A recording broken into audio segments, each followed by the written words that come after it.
नमस्कार, आपका स्वागत है हिंदी साहित्य में। आज सुनिए कथा जगत की शीर्षस्थ कथाकारों में स्थान रखने वाली लेखिका मधु काकरिया जी की लिखी हुई कहानी पॉलीथीन में पृथ्वी।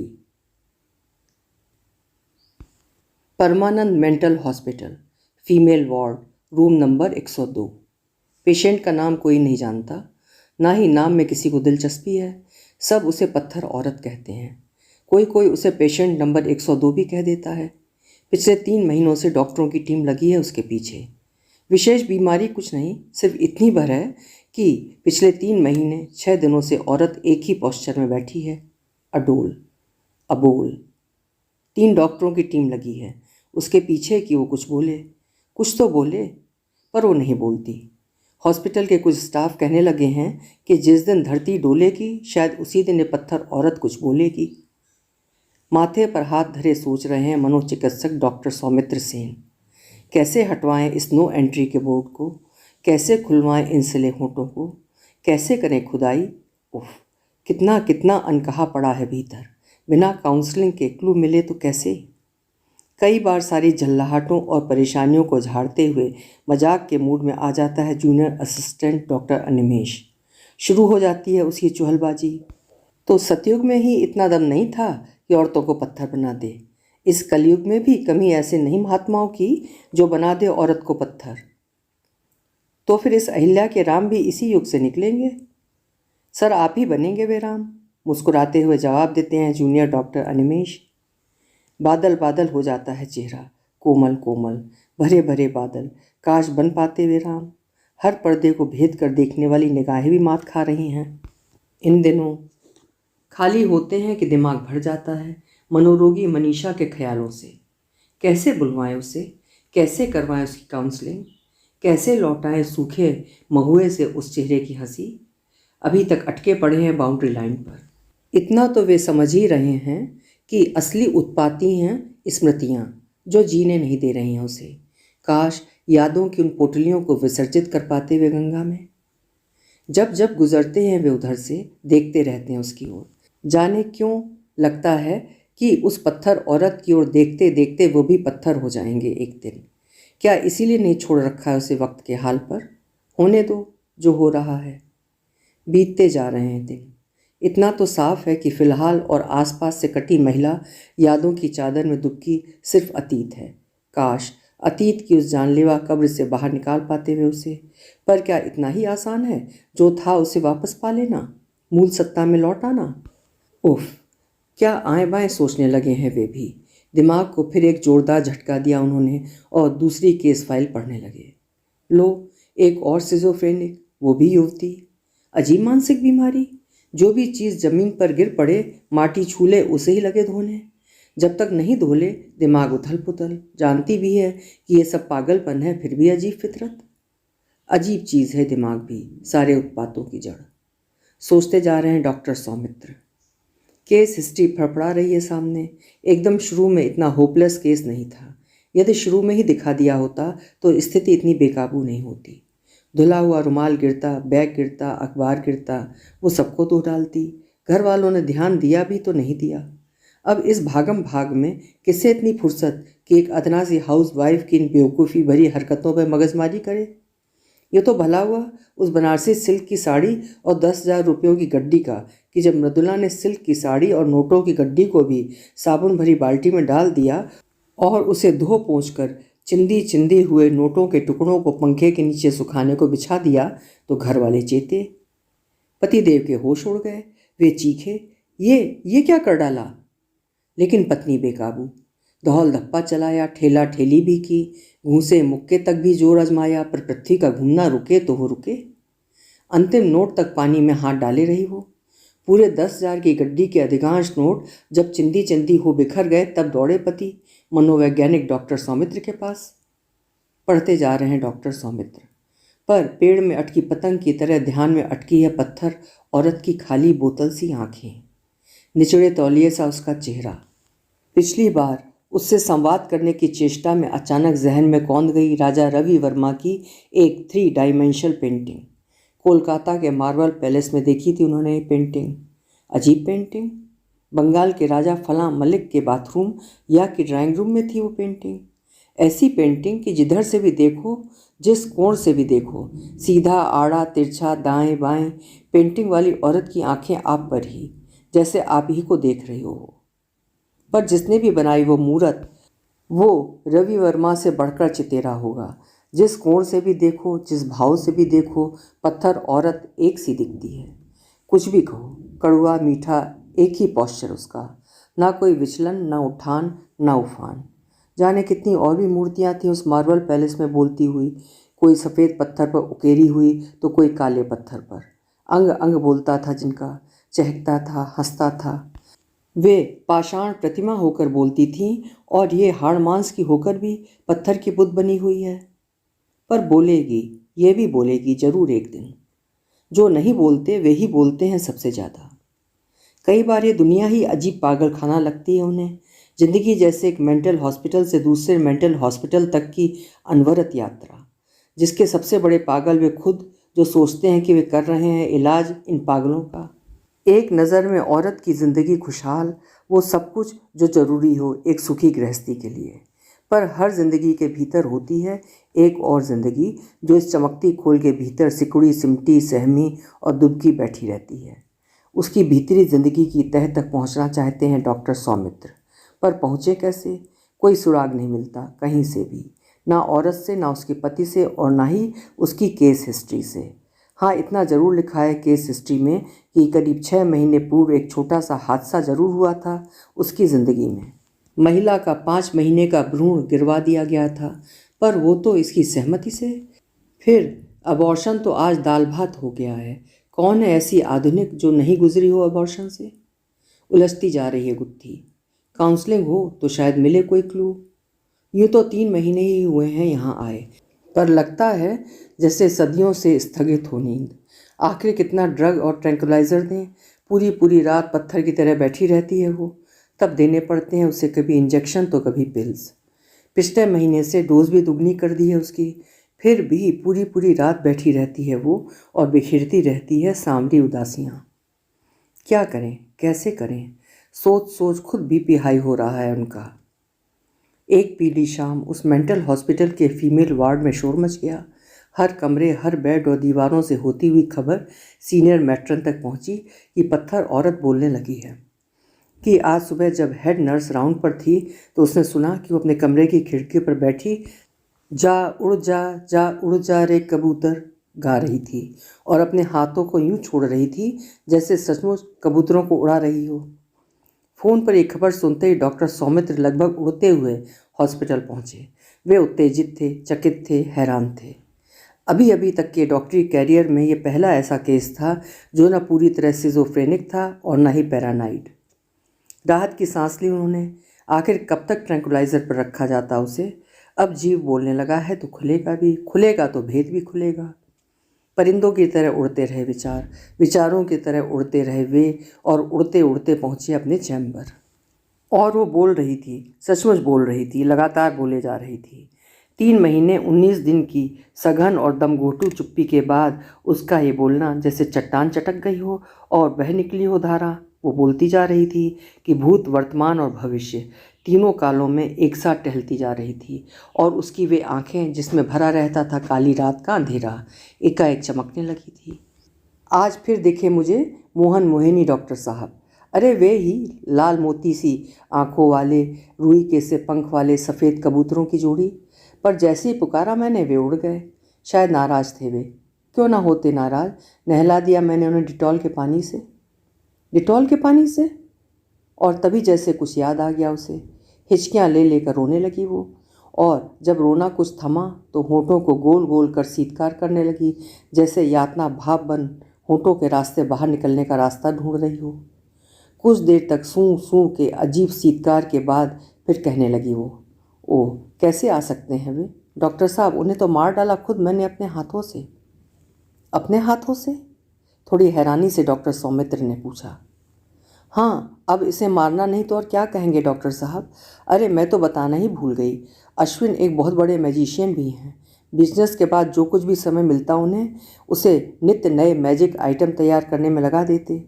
रस्सी को काट कर वापस वैसी की वैसी कर देना, सूत और ब्लेड को मुंह से अलग अलग डालकर फिर धागे से बंधी ब्लेड को मुंह से वापस निकालना, देखते देखते अठन्नी के सिक्के को रुपए में बदल देना, आंखों में मैदा की पट्टी बांधकर सामने लिखे हरफों को पढ़ लेना, जैसे जादू तो उनके लिए बीते युग की बातें थीं। उसने कई ऐसे जादू भी तैयार किए जिसे देख लोगों की आंखें बाहर निकल आएं, जैसे लड़की को हवा में टांग देना। जैसे जैसे वो अपने मैजिक में सफल होता गया, कोलकाता और मित्र मंडली के बीच उसकी हैसियत स्थानीय पीसी सरकार जैसी होती गई। उसे घरों के फंक्शन, क्लबों, होटलों एवं सार्वजनिक संस्थानों आदि के अलावा अच्छी अच्छी कंपनियां भी बुलाने लगीं। धीरे धीरे उसने मुझे भी सहायिका के रूप में ले जाना शुरू किया। मेरा काम स्टेज में उसे छोटी छोटी चीज़ें पकड़ाना, स्टेज के लिए खरीदारी करना, स्टेज को संभालना, मैजिक शो की टीम की ज़रूरत पूरी करना और खुद को महारानी गायत्री देवी की तरह सजा कर रखना था। जिस शाम उसने लड़की को हवा में टंगाया, मैं अभिभूत थी। मैंने जानना चाहा था कि ये करिश्मा उसने कैसे किया। इतना तो मैं भी समझने लगी थी डॉक्टर साहब कि उसके जादू के पीछे हाथ की सफाई और साइंस के मूलभूत सिद्धांत काम करते हैं। जैसे जब वो जलते गोले को हथेली पर रखता तो उसके पीछे साइंटिफिक फैक्ट था कि आग कुछ सेकंड बाद ही आपकी चमड़ी को पकड़ती है। वो फुर्ती से उस अति अल्प अवधि के पूर्व ही जलते गोले को दूसरी हथेली पर उछाल देता। बहरहाल उसकी दिलचस्पी इसमें नहीं थी कि पीसी सरकार जूनियर की तरह वो भी अपनी पत्नी को तराशे, उसे भी स्टेज पर कुछ कर दिखाने का मौका दे। फिर भी मैं खुश थी कि मेरी दुनिया बड़ी हो रही थी। उन्हीं दिनों डॉक्टर साहब अश्विन को भोपाल में एक शो आयोजित करने का आमंत्रण मिला, लेकिन इस बार मैं जानने को उत्सुक नहीं थी, रत्ती भर भी नहीं, क्योंकि मेरी बेटी प्रियंका की चौथी कक्षा की परीक्षाएं होने वाली थीं। मैंने स्पष्ट मना कर दिया कि मेरी ज़रूरत अभी यहाँ है, मेरी बेटी को है। वो सचमुच हाथों का ही नहीं, शब्दों का भी जादूगर था। उसने मनोहार करते हुए आंखों में आंखें डालते हुए कहा, छोड़ो भी प्रियंका की चिंता, उसके लिए उसकी लाडली बुआ को बुला लेते हैं, तुम मेरी चिंता करो। मैं फिर भी हिचक रही थी। उसकी परीक्षाएं, उसकी नींद सोना, उसकी नींद उठना, क्या जीजी इतना कर पाएंगी? इस बार उसने मेरी कमजोर रग पर उंगली धरी और मस्का लगाया। 6 दिन की ही तो बात है, फिर पास ही पंचमढ़ी है। स्वर्गीय सौंदर्य, तुम तो शायद सह भी नहीं पाओ इतनी सुंदरता। क्या पहाड़ियाँ, क्या आदिम गुफाएं और क्या झरने। तुम यहाँ दिन भर कागज काला करती हो, पर ढंग का आज तक कुछ भी नहीं लिख पाई। लोग वहाँ जाकर जाने कितना लिखते हैं, कौन जाने वहाँ की छुअन से तुम्हारी कलम भी दौड़ पड़े। सच मानिए डॉक्टर साहब, ये कहकर कि शायद तुम्हारी कलम भी चल पड़े, उसने मुझे मुग्ध कर दिया। पहली बार मुझे लगा कि मुझे फिर से पहचाना है। बहरहाल जब मैंने अपनी 1-2 किताबें साथ रखनी चाही तो उसने फिर टोक दिया मुझे। क्या करोगी इस पोथी को साथ रखकर, दम मारने को भी फुर्सत नहीं मिलेगी वहाँ। देखो अब 6 दिन तो यही रहेंगे तुम्हारी किताबें। कहते हुए डॉक्टर साहब अश्विन ने मुझे एक कार्टन थमाया। उत्सुकता से मैंने उसे खोला तो देखा कार्टन के भीतर 2 खूबसूरत पिंजरे, दोनों पिंजरों के भीतर खूबसूरत नर्म सफ़ेद पंखों वाले कबूतर, लाल मोती सी चमचम करती उनकी आंखें। उन्हें इतना करीब और अपने पास पाकर मैं सचमुच बच्चों सी चहक पड़ी। ओह, इतने खूबसूरत कबूतर कहाँ से लाए? अश्विन की गर्दन गर्व से मुर्गे सी तन गई। पूरे कोलकाता की फेरी लगाई तब जाकर मिली है ये खूबसूरत जोड़ी। इस बार के मैजिक शो में यही रहेंगे हमारा स्पेशल आइटम।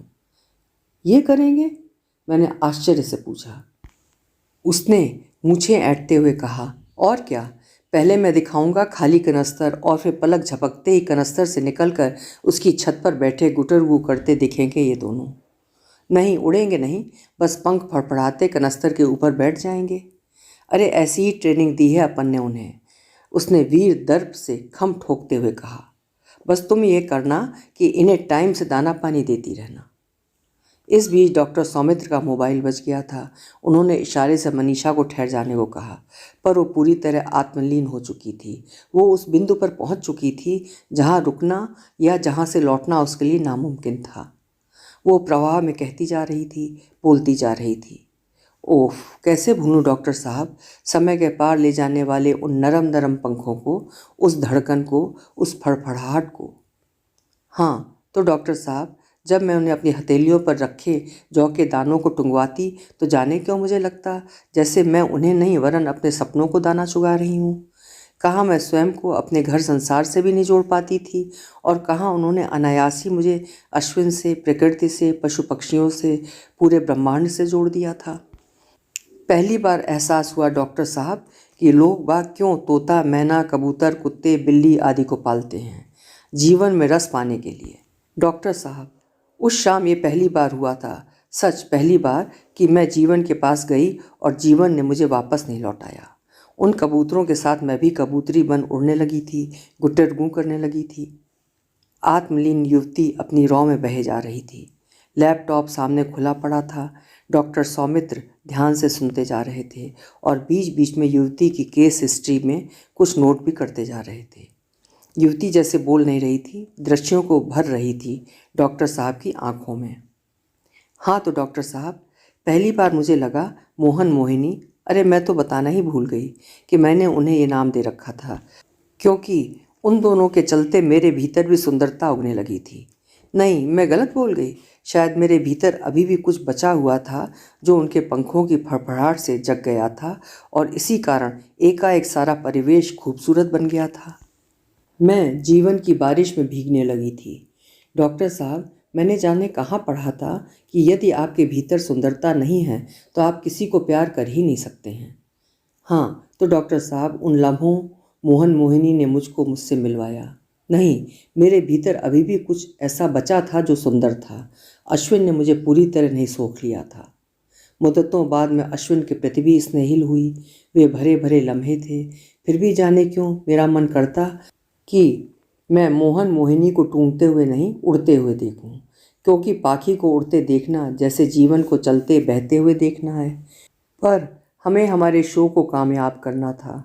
डॉक्टर साहब, मोहन मोहिनी ने मुझे ये एहसास करवाया कि चिड़ियों ने, तोतों ने, मोर ने, सभी रंग बिरंगे पाखियों ने हमारी दुनिया को कितना समृद्ध कर रखा है। उन दिनों मैंने सोचा कि बस प्रियंका खड़ी हो जाए अपने पाँवों पर तो मैं भी पशुओं के लिए काम करना शुरू कर दूं। दूसरी शाम हम भोपाल पहुँचे। वहाँ हमारा मैजिक शो कामयाब रहा, एकदम पीसी सरकार की तर्ज पर। पहले खाली कनस्तर और फिर पलक झपकते ही कनस्तर के बाहर हल्के से पंख फड़फड़ाते मोहन मोहिनी। तालियां, उत्तेजना, कामयाबी और कुछ कर गुजरने के एहसास में तिर तिर तैरता अश्विन का चेहरा, चेहरे पर जवा फूल सी खिली कामयाबी। शो समाप्ति पर मैंने मोहन मोहिनी को भरपूर प्यार दिया। वे नहीं जानते थे कि उन्होंने हमें क्या दिया था। पंखों से पकड़कर जब अश्विन उन्हें वापस पिंजरे में डालने लगा तो मैंने देखा मोहिनी की आंखें सिकुड़ने लगी थीं। वो नहीं चाहती थी कैद। एक क्षण के लिए अश्विन ने उसे ज़मीन पर रख दिया था, पर तब भी वो नहीं उड़ी। तब जाने कैसा भय मुझ में समाया कि कहीं ये उड़ना ही ना भूल जाए। सच डॉक्टर साहब, ये दुनिया कितनी भयावह होगी जिसमें पाखी उड़ना भूल जाएगा। मैंने अश्विन से मनुहार करते हुए कहा, अश्विन, आज़ाद कर दो इन्हें, कर दो आसमान में और हवाओं के हवाले। देखो, इन्होंने हमें कितनी खुशियाँ और शोहरत दी, अब इन्हें लौटा दो इनकी आज़ादी। अश्विन की आंखें सिकुड़ गईं। उसने नथुने फुलाए और दांत पीसते हुए कहा, फिलॉसफी मत बघार, इसीलिए मना करता हूँ कि इतनी किताबें मत चाटा कर। किताबें इम्प्रैक्टिकल बनाती हैं। सोच जरा, इतनी ट्रेंड और खूबसूरत जोड़ी फिर कहाँ से जुगाड़ करूँगा? यदि फिर ऑफ़र मिल गया तो? मैंने हिम्मत कर कहा, अभी तो दूसरे ऑफ़र का कोई अता पता ही नहीं। अरे ऑफ़र तो मिले, जैसे इन्हें ट्रेंड किया उन्हें भी कर लेना। उन लम्हों मेरे भीतर एक लहर सी उठी कि मैं उन्हें उड़ा दूं, पर जाने क्यों मैं हिम्मत नहीं जुटा पाई। मोबाइल फिर बजा। महिला ने लाचारी से डॉक्टर सौमित्र की ओर देखा। पूरे बहाव में थी वो, उसे रोकना नामुमकिन था। सौमित्र ने एक नज़र मोबाइल पर डाली और उसे ऑफ कर दिया। हाँ मैडम, उसके बाद?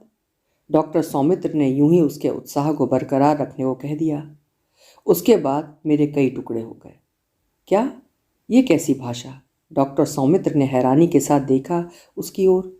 हाँ डॉक्टर साहब, दूसरे दिन मैं ट्रेन में फिर मोहन मोहिनी के साथ थी, पर एक अपराध बोध के साथ। पंचमढ़ी में जब मैंने ढेरों कुछ कुछ हरे हरे तोतों और नीलकंठों को देखा तो पहली बार मेरी चेतना में ये उभरा कि जो चीज़ सबकी हो उसे निजी बनाना पाप है। फिर मैंने अश्विन को समझाना चाहा कि तभी मैंने देखा कि मोहन कसमसा रहा है। रूई से नर्म उसके पंखों को बड़े जतन से पकड़कर जब मैं उसके करीब लाई तो मैं स्तब्ध रह गई। उसके पंखों में कीड़े थे, एकदम छोटे छोटे महीन कीड़े। मैंने तुरंत दूसरे पिंजरे से मोहिनी को निकाला तो वो भी कसमसा रही थी। घबरा कर मैंने अश्विन को झिंझोड़ा, देखो कीड़े काट रहे कबूतरों को। वो झल्ला पड़ा, बदतमीज़, तुम्हें नींद में ही ये बोलना था, थोड़ा रुक नहीं सकती थी? मैं भी फट पड़ी, तुम्हें नींद की पड़ी है, ये छटपटा रहे हैं। उसने नींद में ही अधमिची आंखों से मुझे देखते हुए कहा, तो कौन सा पहाड़ टूट गया, गर्मी में पड़ गए होंगे कीड़े। इनके कीड़े की चिंता है, और 3 रातों से जो मैं सोया नहीं हूँ उसकी चिंता नहीं है। इनकी तरफ मत देख, और देखे बिना नहीं रह सकती तो इन्हें डिटॉल के पानी से नहला दे। डिटॉल के पानी से? पर यदि पानी मुंह में पड़ गया तो? चोंच को पकड़े रहना, और अब मुझे डिस्टर्ब मत करना, भगवान के लिए मुझे सोने दे। करवट बदल कर वो फिर खर्राटे लेने लगा। मैंने मोहन को पिंजरे में डाला और मोहिनी को बाथरूम के बाहर लगे बेसिन में ले गई। बिस्लेरी की बोतल में ही मैंने थोड़ा सा डिटॉल डाला और बड़े जतन से एक हाथ से उसे पकड़ कर रखा और दूसरे हाथ से डिटॉल के पानी से उसे नहलाती रही। मेरी पूरी चेतना इसमें थी कि इसकी चोंच में पानी ना जाए। उसको एकदम साफ और नर्म तौलिए में लपेट कर पूरी सावधानी के साथ उसे वापस पिंजरे के हवाले कर मैंने मोहन को भी उसी प्रकार नहलाया। पिंजरे को 10-15 मिनट धूप में रखकर मैंने सोचा कि इन्हें बिस्कुट का चूरा चुगा दूं। चूरा चुगाने के लिए जैसे ही मोहन को बाहर निकाला तो देखा मोहन ऐंठ रहा था, छटपटा रहा था। मैं घबरा गई। मैंने जल्दी से चम्मच में पानी भरकर उसे पिलाना चाहा, पर उसने कुछ भी नहीं लिया। उन लम्हों उसकी अधमुदी आंखों में असीम वेदना थी। लगा जैसे बाहर निकल आएगी। मोती सी आंखें। थोड़ी देर तक उसके पंख हल्के हल्के फड़फड़ाते रहे, फिर शांत हो गए। वो मर गया, और उसके 10-1 मिनट बाद मोहिनी भी उसी प्रकार चल बसी। साड़ी के आंचल से मुंह ढांप युवती फिर रोने लगी। भीतर का बहाव जब कुछ और बह गया तो उसने फिर कहना शुरू किया। मैंने अश्विन को फिर झिझोड़ा, देखो वे मर गए। वो स्प्रिंग की तरह उछला और उछल कर बैठ गया। उसने आग्नेय नेत्रों से मुझे घूरा, जैसे इसके लिए मैं ही दोषी हूँ। फिर मोहन मोहिनी को ध्यान से देखा। फिर बुरा सा मुंह बिगाड़ कर उसने अपनी नई चप्पलों का पॉलीथीन बैग खाली किया, उन दोनों को उसमें भरकर चलती ट्रेन से, और फिर वो हिलक हिलक कर रोने लगी। पक्षी होकर भी उन्होंने हमें कितना दिया, महज कुछ जौ के दानों के बदले में कितना दिया, और इंसान होकर भी हमने क्या दिया उन्हें? पॉलीथीन बैग में उछाल दिया उन्हें। डॉक्टर सौमित्र हैरान थे। उसके पति ने तो संकेत दिया था कि गर्भपात के बाद से हुआ था उन्हें एक्यूट डिप्रेशन, पर यह तो दूसरी रामायण कहाँ से निकल आई। युवती को यादों के हाईवे से शॉर्टकट पर उतारना चाहा उन्होंने। डर था कि कहीं उपकथाओं में बहते हुए युवती असली कथा ही न गोल कर दे। और वो गर्भपात आखिर धैर्य खोकर बीच में ही पूछ बैठे वे। पर महिला को डॉक्टर सौमित्र के जिज्ञासा से विशेष लेना देना नहीं था। अपने हिसाब से अपनी कहानी को आगे बढ़ा रही थी वो। उसका उद्वेलन अब सम पर था। अतीत की झील में शांत बहती कहती जा रही थी वो। उस दिन डॉक्टर साहब, पहली बार मैंने देखा कई परतों वाले अश्विन के व्यक्तित्व को। उफ, कोई इतना घृणित कैसे हो सकता है कि जिन मासूम पक्षियों ने आपकी ज़िंदगी में इतना रस भरा, इतनी शोहरत दी, उन्हें ही इस प्रकार चप्पल के पॉलीथीन बैग में। डॉक्टर साहब, वो मेरी यात्रा नहीं, आंखें खोल देने वाली यात्रा हुई। उसी दिन से मेरे भीतर अश्विन के प्रति नफरत और अनादर की जंगली घास बढ़ने लगी, और मेरा दुर्भाग्य कि उन्हीं दिनों मुझे मालूम पड़ा कि मैं गर्भवती हो गई हूँ। ये भी शायद भोपाल की उस कामयाब रात का ही परिणाम था, जबकि मुद्दतों के बाद मैंने महसूसा था कि संभोग के दौरान मेरी आत्मा मेरी देह से छिटक कर अलग नहीं खड़ी हुई थी। शायद ये भी मोहन मोहिनी का ही कमाल था कि मेरे भीतर की पथरीली ज़मीन उस रात कुछ लम्हों के लिए नम हो गई थी। डॉक्टर साहब, मैंने अपने गर्भवती होने की बात उससे छुपा ली। मैं समझ चुकी थी कि वो अभी बच्चा नहीं चाहता था। वो मारुति कार और निजी फ्लैट का सपना ले रहा था। वो अमीर दिखने को बेताब था। उसकी ज़िंदगी में दौड़ थी, सिर्फ दौड़, अंधी अंतहीन दौड़। इसके अलावा और कोई भी ऊंचा ख्याल या सपना उसकी ज़मीन में उग ही नहीं सकता था। इस कारण मैंने उसे भनक भी नहीं लगने दी।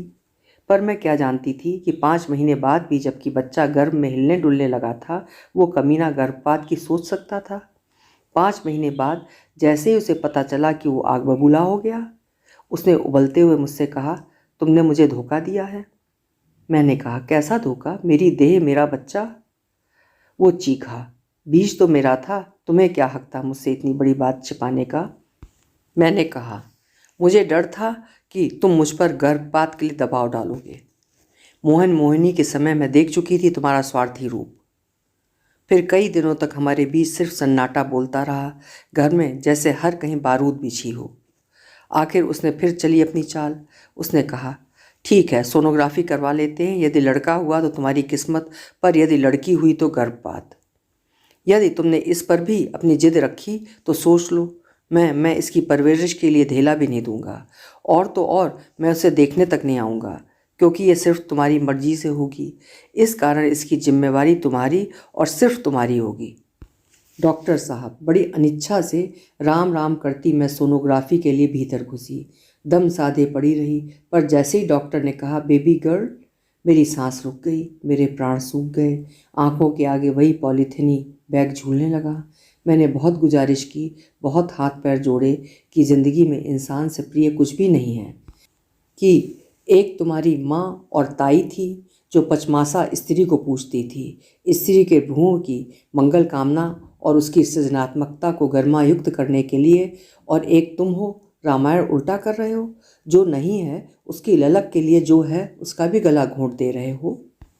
पर वो एक ही रट लगाता रहा, नो मोर बेबी, नो मोर बेबी।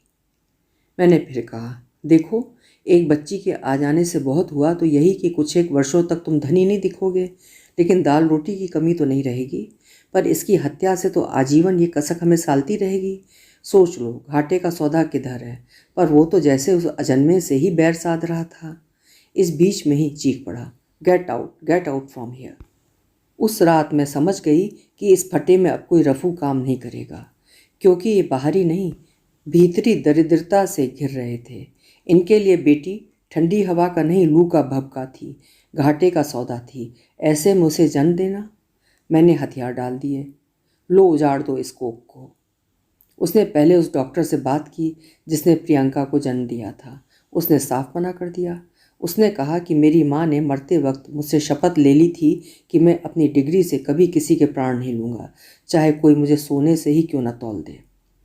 अश्विन ने कहा, पैदा होने के बाद ज़िंदगी बेकार करने से कहीं अच्छा है कि पैदा ही न की जाए।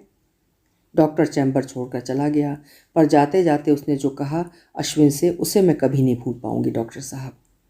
उसने क्रोधित आंखों से अश्विन की ओर देखते हुए कहा, मेरी बात नोट कर लीजिए मिस्टर, कि औरत हो या धरती, जब भी उसकी कोख से छेड़खानी की जाएगी, नतीजे भयंकर निकलेंगे। डॉक्टर सौमित्र ने फिर उसकी केस हिस्ट्री में बातचीत के कुछ खास बिंदुओं को लैपटॉप पर नोट किया और युवती की ओर ध्यान से देखने लगे। युवती की आंखें भर आई थीं, पेड़ से टूटते पत्ते की तरह उसके शब्द भी टूट टूट कर बाहर निकलने लगे। क्या बताऊं डॉक्टर साहब, डॉक्टर पॉल की बातें सुन मुझ में फिर हिम्मत आ गई। मैंने सोचा सीधी उंगली से न सही, टेढ़ी उंगली से ही घी निकाला जाए। एक शाम मैंने जानबूझकर अंकुरित चने की सब्जी बनाई। मैं जानती थी कि अपने जैन संस्कारों के चलते अश्विन कभी भी अंकुरित चनों को उबालने नहीं देता था। वो कहता था, इसमें लाइफ है, इन्हें उबालना पाप है। मैंने जानबूझकर उस दिन वही इकलौती सब्जी बनाई। जैसे ही थाली में उसने अंकुरित उबले चने देखे, उसने थाली फेंक दी। कैसे संस्कार वाली लड़की हो तुम? कितनी बार बताया तुम्हें कि अंकुरित चनों में जान होती है? कैसी पापिन हो तुम कि अंकुरित चने को ही उबाल दिया? मैं फूट पड़ी। वाह, क्या धर्म! अंकुरित कोख को उजाड़ते जिन्हें लाज नहीं आती, वे अंकुरित चने की वकालत कर रहे हैं। डॉक्टर साहब, बस वही आखिरी संवाद था। उसके बाद प्रत्यक्ष रूप से तो उसने मुझे कुछ नहीं कहा, पर उसकी कमीनी हरकतें बढ़ने लगीं। एक बार उसने जानबूझकर बाथरूम में साबुन के छोटे छोटे टुकड़े बिखेर दिए, जिससे मेरा पाँव फिसल जाए और मेरा गर्भपात हो जाए। इस घटना के बाद मैंने सरेंडर कर दिया, अपनी डोर वापस खींच ली। किसके बल पर पंगा लेती मैं?